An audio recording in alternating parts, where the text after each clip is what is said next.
Let's talk a little bit more about fiscal policy. It is the most direct way to stimulate or slow the economy. Fiscal policy can hit people's wallets very quickly. In fact, in some cases, we've actually just written checks from the federal government and sent them to people and said, go ahead and spend some money because we need the economy to go faster. And in other cases, we've had tax increases that will slow the economy. Most of the time, we're trying to use fiscal policy to improve the economy as opposed to slow it down. The Federal Reserve can slow the economy down very quickly by raising interest rates or even suggesting to raise interest rates. So that's a much easier way to move things forward. Unfortunately, the Federal Reserve is not as direct with regard to stimulating the economy. Low interest rates are great, but that doesn't necessarily mean that you're actually going to go out and borrow more money and spend more money. The fiscal policy side of sending someone a check, more than likely you're going to spend some of it, if not all of it. You might pay down bills, but most people, when they get money in their hands that is unforeseen, and they can spend it without consequence of their other budgetary needs, they usually go out and spend it, which has some impact on the economy. Of course, how much you give someone is going to have an impact. If you give them $5, it's going to be a smaller impact than if you give them $500. But that is a policy that would be that would stem from the fiscal government, from the president and Congress. The formulation of fiscal policy is often slow and a cumbersome political process. Any political process in the last several decades has been slow. We are not getting along very well. We're not moving forward very quickly. So the political policy of trying to get something done to stimulate the economy is going to slow it down. Could it move quickly? Yes, it could. We moved very quickly in the financial crisis. We provided legislation within just a couple of days to give, I believe it was $750 billion. I'm not exactly sure. I don't remember exactly the numbers. It might have been $780 billion.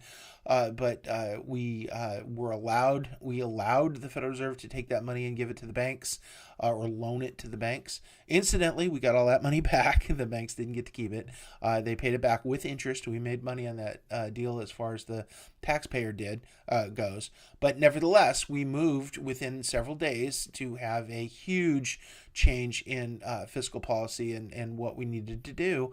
But it was due to a huge financial crisis, the biggest crisis of at least a generation, if not longer. In the general way of doing business, it's very challenging to stimulate the economy through fiscal policy because of the political process.